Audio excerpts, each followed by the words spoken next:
Está conosco aqui ao vivo na Rádio CBN, João Guilherme Penteado, da Apollo Investimentos, escritório da Safra Invest, correto? Isso aí. Aqui em Ponta Grossa, né, o Banco Safra, que é muito bem sucedido na América Latina, diga-se de passagem, como um banco de investimentos, e a Apollo Investimentos, que acaba sendo credenciada para essa nova tarefa, né, essa nova atividade, digamos assim, do Banco Safra, que já tinha uma tradição na área de investimentos, como eu falei, mas agora com um braço mais forte nesse segmento, né? Com certeza.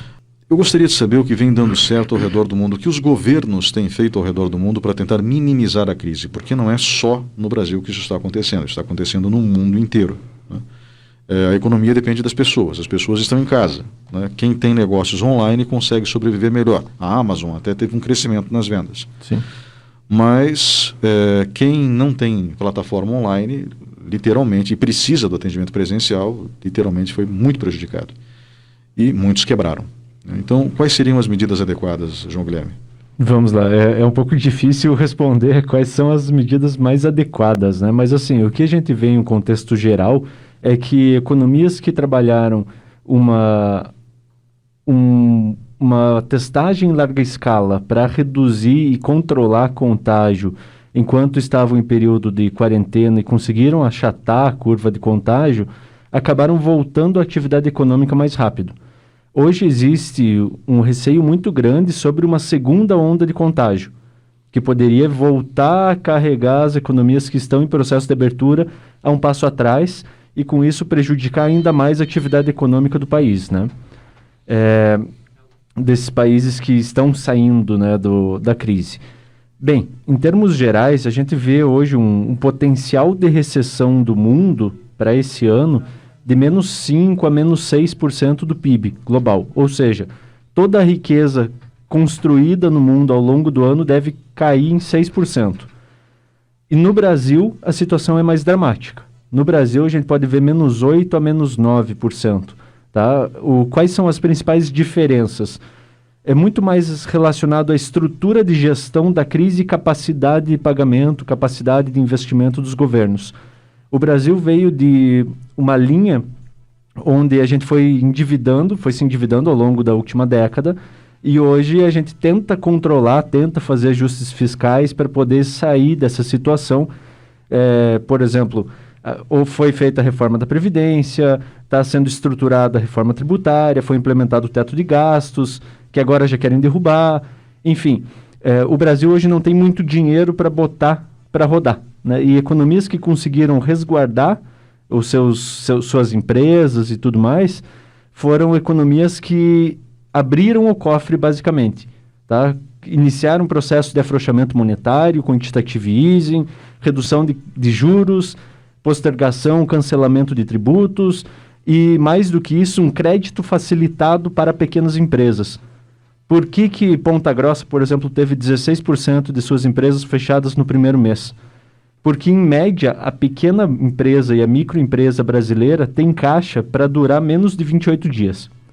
Então, uma empresa que não fatura no Brasil, e isso eu estou falando de micro e pequenas empresas, representam em torno de 80% do total das empresas, tendem a fechar em um mês, caso não faturem, ou faturem pouco, porque aí gera um prejuízo acumulado exponencial e existe dificuldade de manutenção do emprego, manutenção do local. O que seria necessário? Seria necessário uma linha de crédito facilitada para essas pequenas e microempresas, no entanto, isso não chegou. A gente vê o governo tomando algumas boas atitudes, como, por exemplo, o auxílio emergencial, né, e algumas outras questões interessantes. No entanto, aquele dinheiro focado na pequena empresa para resguardar empregos não chegou.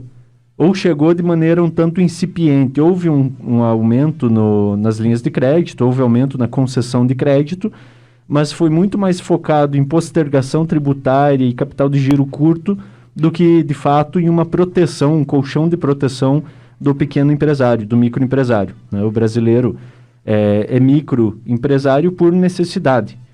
É difícil você ter estruturas de emprego sólidas, é muito caro contratar, é muito caro demitir, portanto as pessoas passam a empreender como forma alternativa para poder ter renda.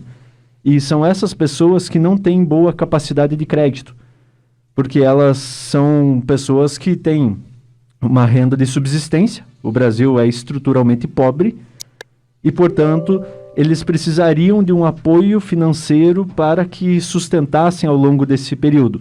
No entanto, a gente tem o outro lado da moeda, que é qual o risco desse cara não conseguir pagar o crédito que ele vai tomar? É muito alto. Se o risco é muito alto, a taxa de juros para essa pessoa também sobe, porque ela vai ser proporcional ao risco.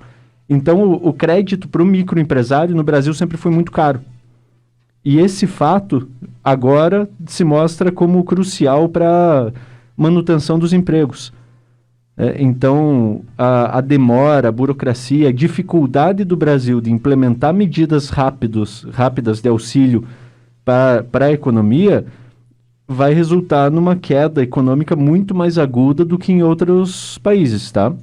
Em outros países, a gente teve uma situação muito acelerada inicialmente de decréscimo econômico, né? Uma retração de PIB muito grande, muito grave, com muitos desempregados. No entanto, você tem gradualmente a volta dos empregos porque existe uma facilidade de contratação e demissão. Você dispensa a pessoa, ela paga por semana e beleza, acabou. E quando você quer recontratar, você recontrata e está tudo certo. Então, talvez essas várias e várias medidas para proteger o colaborador tenham causado, impactado num viés de desemprego estrutural de longo prazo. O que isso significa? Significa que as pequenas empresas que não têm como demitir deram férias, fecharam as portas e agora na volta ainda não estão as coisas rodando adequadamente e, portanto, agora passam a demitir. Só que são empresas que estão demitindo porque não têm condições de pagar o funcionário. Portanto, elas serão fechadas. E se elas serão fechadas, você vai ter esse desempregado parado ali na economia, buscando formas de renda alternativa, e o empresário também. Então, não é um desempregado, são dois, né? O empresário e o seu funcionário. E isso daí é um pouco complicado na situação brasileira, porque como a gente vem de um ambiente onde a gente superou recentemente uma recessão muito grave, uma crise, uma depressão muito grande, nós estávamos iniciando um processo de crescimento e retomada econômica, né? O nosso agronegócio sempre foi a base da economia e continuou forte, mas a parte industrial, que sofreu muito, estava voltando aos pouquinhos. Agora, com essa paralisação prolongada e a gente ainda longe do pico da curva de contágio em muitos lugares, a gente deve voltar para o mesmo cenário anterior de depressão e provavelmente a retomada brasileira vai ser muito mais alongada por falta de crédito e falta de condições de retomada, tá? Nós vimos o governo federal, naquela fatídica reunião, o ministro Paulo Guedes teve uma declaração muito infeliz. Ele falou que auxiliaria apenas as grandes empresas, porque essas dão retorno, e as pequenas empresas não. Ele foi muito enfático naquela reunião, porque ele não sabia que a fala seria divulgada depois. Posteriormente, é lógico, a postura pública do governo foi diferente. Então, o governo liberou uma quantia razoável de dinheiro, bastante dinheiro, mas o fato é que esse dinheiro não está chegando nas empresas porque os bancos se recusam a fazer um empréstimo. O próprio governo é fiador nesse processo de 85% do empréstimo. E, sinceramente, eu não estou dizendo que os bancos sejam empresas beneméritas, porque não são, mas lucram muito nesse país. Não seria o momento deles também colaborarem com o processo de retomada econômica? Isso daí é uma percepção, assim, eu acredito que sim. No entanto, existe uma série de processos burocráticos no meio que são razoavelmente impeditivos, tá? Exemplo, quando um banco empresta um crédito do BNDES, ele passa a ser o responsável com relação à inadimplência. Tá? Então, é por isso que hoje o crédito do BNDES é um pouco mais caro do que era há pouco tempo atrás, até porque mudaram também a estrutura de cobrança dos juros. Mas você tem a seguinte situação.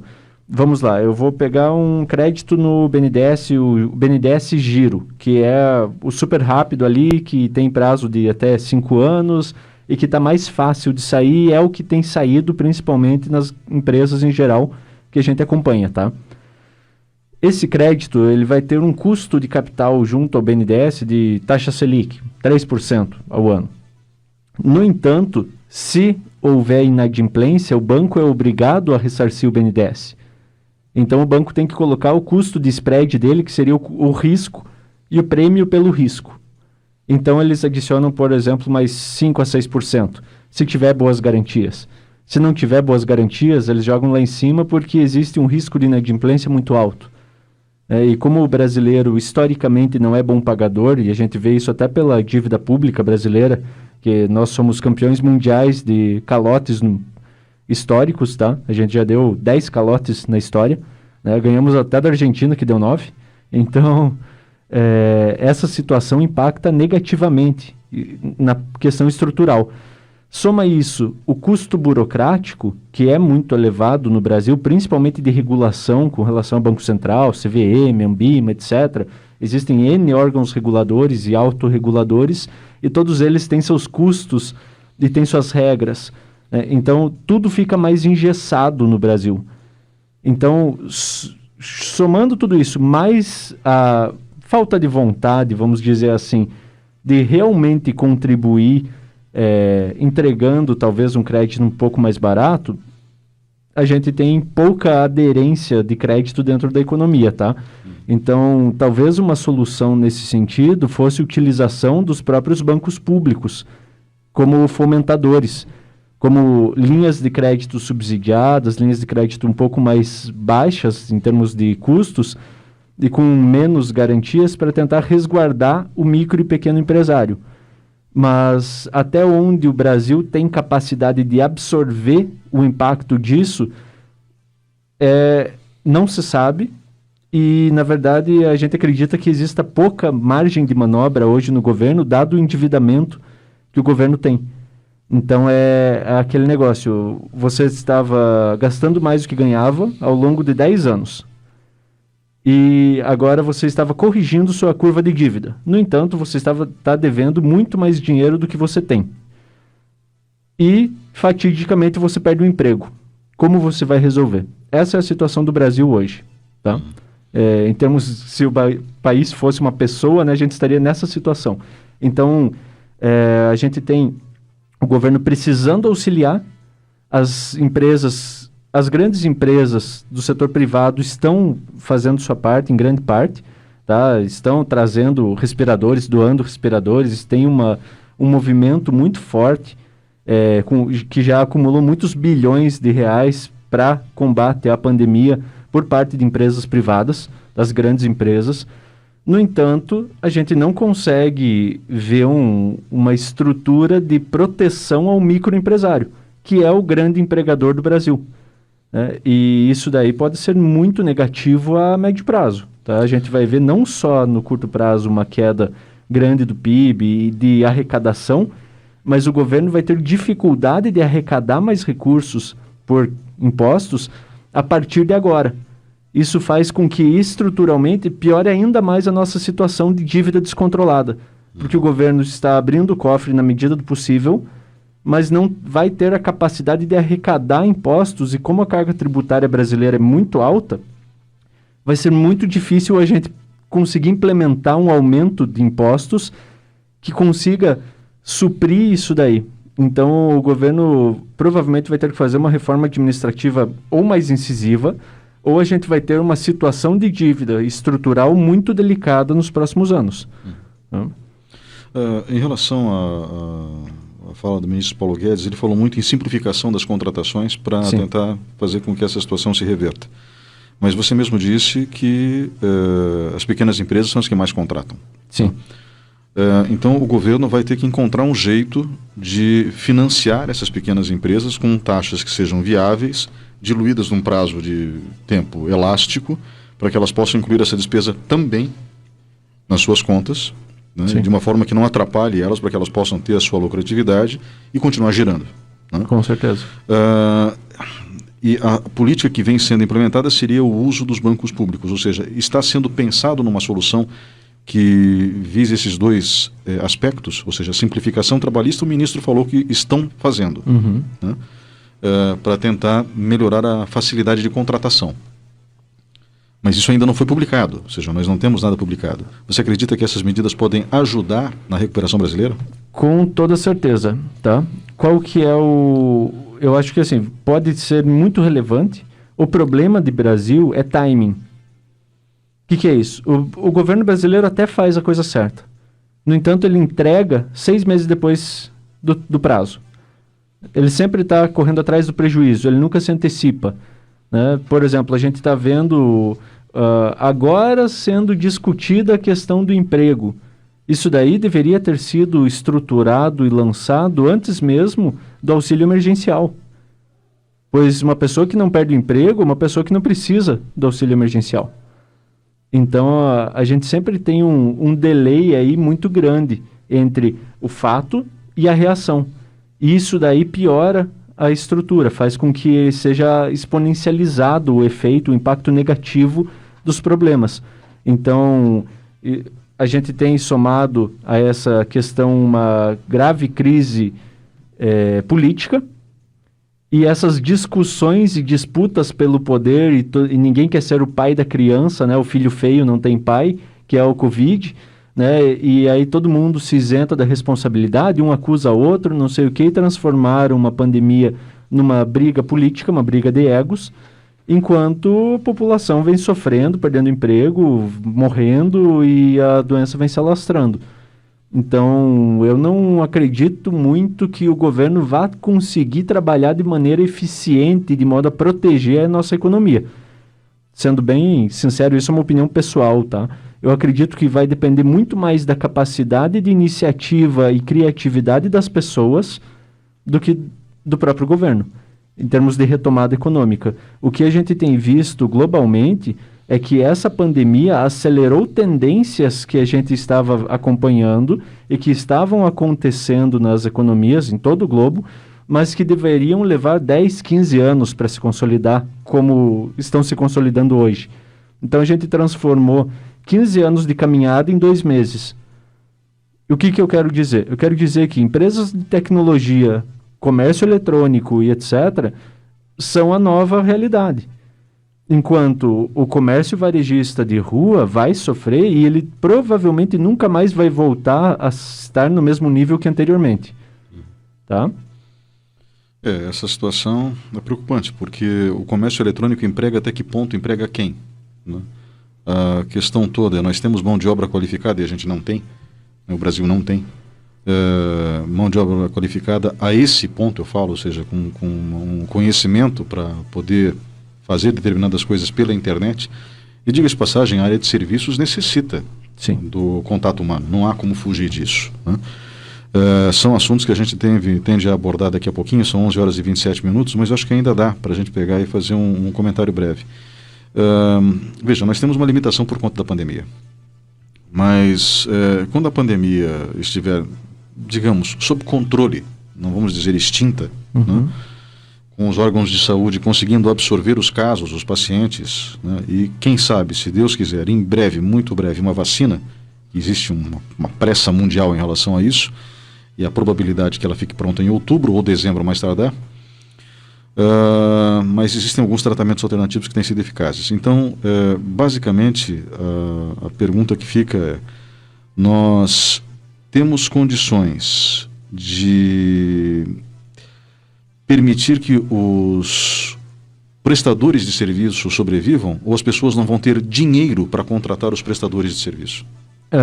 A gente vai ver mais ou menos em termos econômicos o que nós vimos nos anos 2015 e 2016, tá? Que foi uma gradual redução da massa salarial. O que é isso? Menos dinheiro em circulação. Então, o que nós costumamos ver depois dos picos da pandemia é que no processo de reabertura econômica existe um boom de vendas inicial, porque existe uma demanda reprimida, né? As pessoas deixaram de consumir por 60, 90 dias e precisam de determinados itens, eles vão lá e adquirem no primeiro momento. No entanto, a volta à normalidade, logo após esse primeiro estouro de demanda, a normalidade fica abaixo do ponto anterior. Por quê? Porque as pessoas não têm renda, não têm dinheiro, não têm emprego, não têm capacidade de consumir. Então a gente vai ver um achatamento da massa salarial em termos gerais no Brasil. Talvez na faixa de 5%, talvez na faixa de 10% de todo o conjunto de massa salarial. tá? E isso daí vai fazer com que o novo normal exija redução de custos, seja contratações, seja reduções de custos e otimizações dentro das empresas, tá? As grandes empresas têm uma situação um pouco mais confortável, porque normalmente médias e grandes empresas possuem caixa suficiente para períodos mais alongados. Exemplo, por que a Bolsa de Valores está subindo tanto com essa situação tão crítica na economia? Porque nós temos, em média, uma empresa na Bolsa de Valores só existem empresas grandes, elas têm caixa para 1 ano e meio de salários e despesas sem precisar novos financiamentos. Isso daí impacta muito, tá? Então, as empresas que se prepararam vão conseguir sobreviver de maneira mais eficiente, mas aquelas empresas que trabalhavam sempre muito apertadas não vão conseguir retomar as suas atividades. Eu gostaria que o senhor nos ajudasse a entender um pouco melhor o cenário em alguns outros países, de maneira conjuntural. Tá. O senhor já fez isso no bloco anterior, mas como que vamos pegar 3 exemplos, né, de continentes diferentes, né, como são nações ricas, mas como Japão, Alemanha e Estados Unidos estão lidando para tentar diminuir os impactos na economia? Tá. Dentre esses 3 países, a gente tem 2 bons exemplos e um mau exemplo, tá?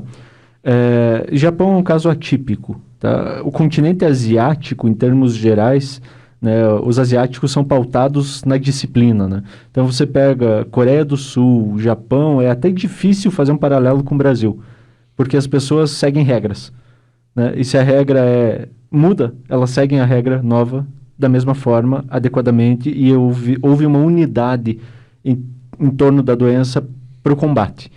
Então, essa disciplina gerou um resultado muito positivo, né? Você vê países como a Coreia do Sul, o Japão, com baixos índices de contaminação, com uma facilidade de controle e com uma retomada econômica relativamente acelerada, quase um formato de V. A Alemanha também soube trabalhar muito bem, né? O governo lá tem um aspecto um pouco mais humanista com relação à média dos governos alemães anteriores, né? Tanto que Merkel está lá há muito tempo. E conseguiram trabalhar muito bem e tem bases industriais muito fortes. Só que a base industrial alemã, ela é muito automatizada. Então a economia consegue relativamente ter uma certa estabilidade, e ao mesmo tempo a Alemanha tem uma base de exportação muito grande que acabou pesando muito. Por exemplo, quando a China fechou, a Alemanha sentiu demais. Mas com a retomada chinesa, a Alemanha também passa a ter uma retomada econômica bem pujante, bem forte. Isso daí é positivo, e com o controle da pandemia já realizado lá dentro, enquanto a China vai se reabrindo, você tem uma facilidade de retomada econômica, né? Já os Estados Unidos, eles foram um caso bem ruim de gestão da crise, porque assim como o governo brasileiro, inicialmente eles levaram em consideração como se fosse, é uma gripe, é uma coisa que não tem muito problema. E a partir dali houve uma infecção em massa, principalmente em grandes centros, e aí eu me refiro a Nova York, que acabaram impactando demais. E os Estados Unidos têm um problema grave de comorbidades. O que eu quero dizer? Eu quero dizer que a população americana, em geral, é obesa. E a doença mata mais obesos do que pessoas 100% saudáveis. E isso daí gerou um impacto que, inclusive, gerou uma crise também institucional lá, uma crise política. E a gente vê o governo americano muito mais focado na eleição, que vai ter esse ano, do que na própria gestão da crise. Até o momento onde houve um impacto tão grande que eles passaram a observar a crise e fazer a gestão adequada. Qual que é a diferença da gestão americana para a gestão brasileira? Eles têm recursos disponíveis ad eternum, quase que infinitamente, para poder entrar e combater isso daí. Então, o processo deles foi de injeção monetária, literalmente, tá? Foi botar dinheiro na economia a rodo. Foram 2 trilhões de dólares. É o PIB do Brasil que eles injetaram dentro da própria economia. Como é a economia mais forte do mundo e é uma economia extremamente rica, e com muito pouca burocracia, houve um desemprego em massa aceleradíssimo. No entanto, o colchão de proteção deles era muito grande. E agora a gente já vê sinais de retomada do emprego e volta à normalidade de maneira gradual. A questão de contágio ainda é complicado, existem algumas regiões que estão conseguindo controlar, outras não, mas a gente vê ali um processo de quebra da popularidade do Donald Trump, aumento do endividamento geral americano devido a esse estímulo muito relevante, só que eles já fizeram outros estímulos muito relevantes e não tiveram problemas, né? Como é a economia mais pujante, mais segura do mundo, eles têm crédito na praça para fazer isso daí, né? O juro lá está perto de zero, a inflação está muito baixa, a economia veio crescendo nos anos anteriores, então a gente vai sim ter uma retração muito forte, teve uma perda de 20 milhões de empregos ali, mas existe facilidade de contratação, a economia lá é muito mais autoajustável por ser pulverizada e pouco burocrática, né? No Brasil, a gente infelizmente não tem essa situação. No Brasil, a burocracia é um peso muito grande e a carga tributária é um peso muito grande. Então, a gente não sabe até que ponto a capacidade de retomada econômica por parte da questão estrutural brasileira vai ser relevante. O que a gente tem de vantagem é a criatividade e a capacidade de inovação do brasileiro. Então, esse novo normal provavelmente veio para ficar e a gente vai ter que se reinventar em muitos setores para que haja manutenção deles, tá? Para que haja um crescimento econômico novamente. João Guilherme, me permite chamar de você, né? Eu já fiz isso no bloco anterior, aliás, sem pedir licença, então peço licença agora. Nenhum. João Guilherme, eu gostaria que você nos ajudasse a entender dois aspectos. A gente está em crise, a situação não é fácil, então a retração no Brasil pode bater em 10% esse ano, eu espero que isso não aconteça. Mas a gente tem alguns dados que são positivos, aparentemente. Então, por exemplo, o dólar, que bateu quase em R$6, voltou para menos de 5. Sim. Né? A Bolsa vem se recuperando, apesar de tudo que está acontecendo. Sim. Por que a Bolsa está se recuperando e por que o dólar caiu tanto? Tá, vamos lá. O dólar caiu tanto em termos, tá? Por quê? Porque estava R$4. Chegou a bater quase 6. Exato. Em um curtíssimo espaço de tempo, em questão de 2 meses. E agora voltou, né? Voltou para 5. Ah, legal, o dólar está caro, vai voltar para 4, vai voltar para 3, como em 2017. Muito difícil a gente conseguir estabelecer um dólar baixo no Brasil hoje. Por quê? Porque o dólar tem que ter uma conjunção de fatores que determinam a paridade. Não entendi nada, né? Ou seja, o que eu estou falando? Primeiro, a gente tem que relacionar crescimento econômico. O Brasil entrou na crise e dificilmente vai crescer mais rápido do que os Estados Unidos na sequência, pela capacidade e agilidade da economia americana. Robustez, pulverização, tudo da economia americana são maiores do que da brasileira. Então, eles vão retomar mais rápido. Se o crescimento econômico lá é maior do que aqui, vai ser difícil o real se apreciar perante o dólar. Concorda? Uhum. Ao mesmo tempo, a gente tem uma questão de juros. O juro estrutural brasileiro, teoricamente, é mais alto do que o atual. Mas o juro atual é muito pequeno e a diferença de juros americanos para juros brasileiros, e eu me refiro à taxa Selic, nunca foi tão baixa na história. Então, não existe a atratividade do capital estrangeiro por parte do Brasil.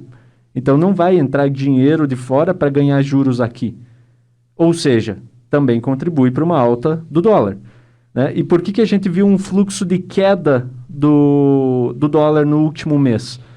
Simplesmente pelo mercado estar com a percepção de que as coisas estão melhorando, está tudo passando e estão voltando a investir em perfis um pouquinho mais arriscados. São países emergentes.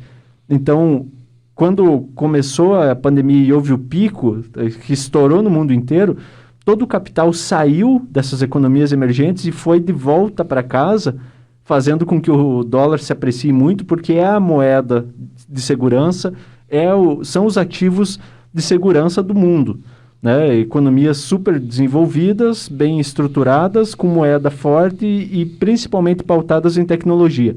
Então, por exemplo, o S&P 500, que é o principal índice de ações dos Estados Unidos, subiu um absurdo após março. Por quê? Porque tem muita empresa de tecnologia se valorizando. Como você mesmo comentou, a Amazon é um exemplo.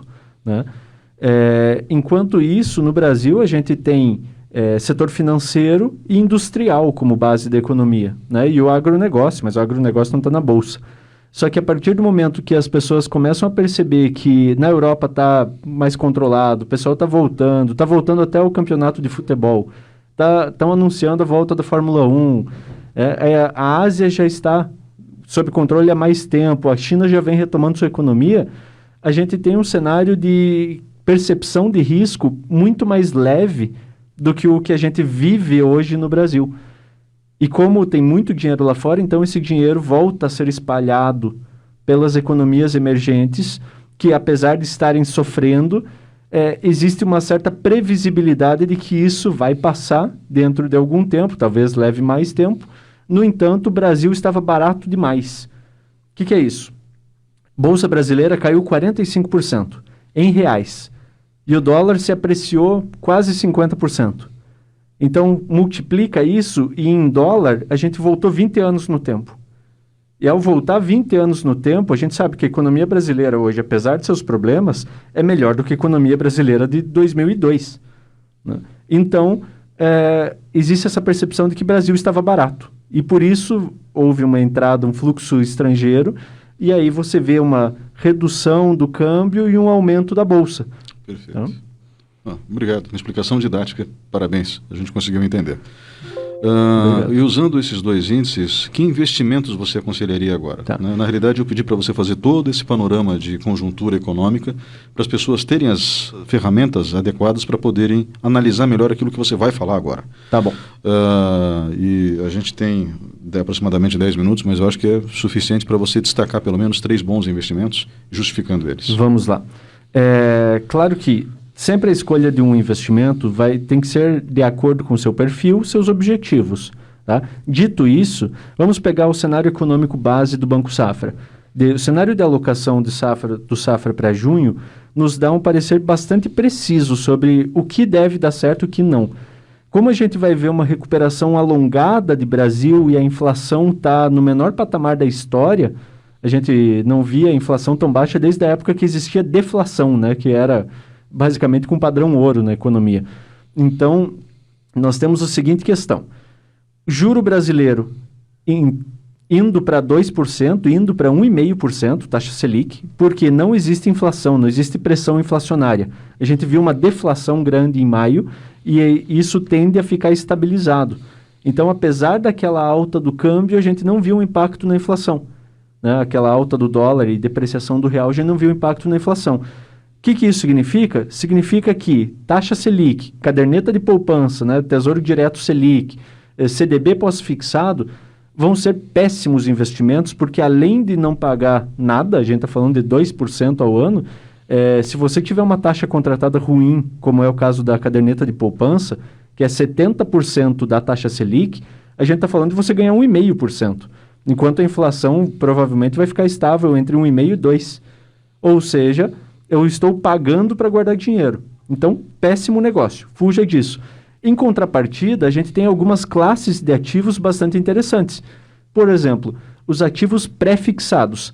Se a gente está falando de uma inflação 1,5%, 2% e eu tenho condições de comprar um CDB pré-fixado de um banco de porte bom, não vai ser um banco 3As, né, de classificação de risco. Vai ser um banco médio ali, mas tem fundo garantidor de crédito que cobre até R$250 mil, etc. Você consegue comprar aí ativos pré-fixados na faixa de 5%, 6%, 7%, até 8% ao ano. Aí, claro, um pouco mais alongado o prazo, né? Mas se a gente está falando de ganhar 7% ao ano contra uma inflação de 2%, a gente está falando de ganhar um juro real de 5%. Num cenário onde a inflação é 2%, a taxa Selic é 2%, um juro real de 5% é uma enormidade, é um absurdo. Por que o mercado precifica dessa forma? Porque existe a expectativa de que a médio prazo a curva de juros se inverta, pare de cair, estabilize e passe a subir, devido ao risco estrutural e endividamento brasileiro. No entanto, você abre um espaço muito grande ao se investir no pré-fixado. Nos primeiros 2, 3 anos, você vai ganhar muito dinheiro comparado a um ativo pós-fixado, uma caderneta de poupança, um CDB comum, etc. Então, pode ser uma alternativa para um perfil conservador e moderado, um ativo pré-fixado.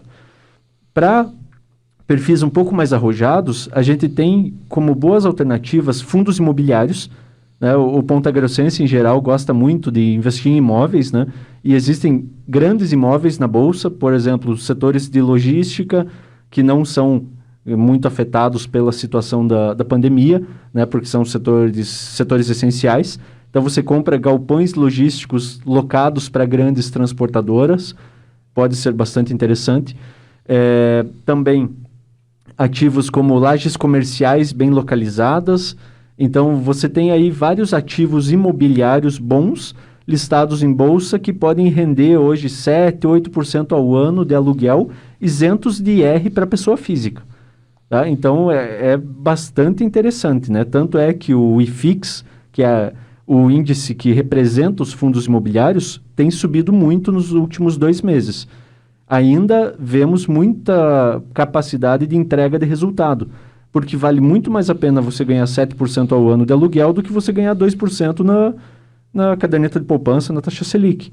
Né? Então, é bem interessante e ainda existe o potencial de retomada de preços. Por quê? Porque quando a Bolsa caiu, quando veio a pandemia, caíram também o valor negociado dos fundos imobiliários na Bolsa. Então, ou seja, aquele imóvel que vale 1 milhão estava sendo negociado a 700, 800 mil. E ainda assim ele vai te pagar um aluguel ali de 7, 8% ao ano. Então pode ser uma boa alternativa, um bom investimento. No entanto, tem que se atentar aos riscos. Pode cair, pode subir, tem volatilidade, tem sobe e desce, e de repente uma segunda onda de infecção pode gerar uma perda de locatários. Enfim, existem riscos e você tem que entender os riscos antes de investir. Mas é uma alternativa muito inteligente e hoje seria ali 5 estrelas dentro de uma escala de 0 a 5 nosso, tá? Também o cenário local de ações. O mercado local de ações pode ser bastante interessante para que você consiga proteger parte do capital ao se investir em grandes empresas. A gente tem grandes empresas que sofreram muito e que ainda assim mantêm uma robustez de caixa bem interessante. Por exemplo, Banco Itaú. Banco Itaú caiu 40%, 50% o valor das suas ações. No entanto, ele continua sendo lucrativo. Ele continua sendo o Itaú que a gente viu e que a gente vê e que está entre os 10 maiores bancos do mundo. A CVC, empresa de viagens e turismo, essa daí caiu na bolsa 80%. Só que ela é uma empresa que era um flight to quality natural da bolsa. O que isso significa? No medo, no desespero, todo mundo ia para a CVC porque garantia que ela tinha dívida baixa, estrutura de capital robusta, bons retornos, era uma empresa super bem precificada, uma empresa cara porque podia ser cara pela sua qualidade. E a gente viu ela caindo 80%. Então, assim, existem boas oportunidades para se investir. Então, quais são os riscos envolvidos e quais são os seus objetivos? Tá? Dito isso, a gente tem muitas alternativas disponíveis e bem interessantes. Tem muita gente que vai tentar fazer aplicação na bolsa por conta. Né? Eu acho que é tão arriscado quanto você ir na farmácia sentindo dor no peito. Com né? certeza. Então, assim, é muito complicado. Né? O correto é você procurar um hospital se você está com dor no peito. Exatamente. Né? Nada contra os farmacêuticos, por favor. O próprio farmacêutico vai indicar que a pessoa vá no médico. Né? Mas, enfim, o que eu quero dizer é que o brasileiro, por exemplo, tem o hábito de se automedicar. Eu não estou dizendo que as pessoas não tenham a competência de gerir seus próprios investimentos na bolsa, mas nós não temos a cultura, ou seja, o hábito de fazer isso, como existe, por exemplo, nos Estados Unidos. Sim. Né? Onde a bolsa é uma coisa corriqueira. Né? Se aprende a lidar com isso na adolescência, muitas vezes. E, levando isso em consideração, que recomendação você dá às pessoas que querem fazer investimentos? Que elas busquem a consultoria adequada nesse sentido? Busquem um assessor de investimentos competente com vários anos de mercado, tá? O que a gente viu nos últimos anos? Semana passada, agora essa semana, a gente viu um recorde de CPFs na Bolsa de novo, tá? A gente ainda está em meio à pandemia e bateu o recorde de CPFs na Bolsa. Há 2 anos atrás, a gente tinha 500 mil investidores, 600 mil investidores na Bolsa. Hoje a gente tem 2 milhões e 600 mil. E isso vai continuar crescendo, é natural, porque a taxa Selic muito baixa vai fomentar esse modelo de investimento. No entanto, as pessoas acham que bolsa de valores é jogo, é gambling, é só fazer um cursinho que você é especialista e vai ficar rico. E aí que quebram. Então, não adianta você entrar num investimento onde você tem que entender que é uma visão de longo prazo, tem que comprar bons ativos e carregar porque você está se tornando sócio de boas empresas, grandes empresas, e achar que você vai entrar lá e vai ser o rei do camarote, né? Vai comprar e vender todo dia e ficar rico. Isso daí é uma falácia e você vai quebrar, tá? Então, por que eu digo? Consulte um especialista, mas um especialista de verdade, tá? Nada contra o gerente do banco, mas ele é um generalista, ele não é um especialista em investimentos. Então, busca-se um especialista em investimentos, um banco de investimentos, uma assessoria especializada, etc. E tem que ser alguém que tenha um nível de experiência adequado.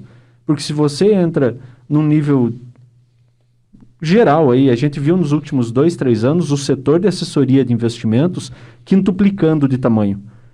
E você entra num assessor que nunca enfrentou uma crise e deixa o seu dinheiro na mão dele, provavelmente você está fazendo a mesma coisa que faria se você mesmo fosse lá investir de maneira aleatória sem ter o conhecimento adequado, tá? Então, busca-se um assessor de investimentos com experiência ou de uma empresa que tenha know-how e experiência de vários anos. Nós conversamos com João Guilherme Penteado, assessor de investimentos da Apollo Investimentos, que em Ponta Grossa representa a Safra Invest do Banco Safra. Muito obrigado pela sua presença hoje aqui, João Guilherme. Que isso, eu que agradeço. É sempre um prazer estar na CBN. Tenha um ótimo final de semana.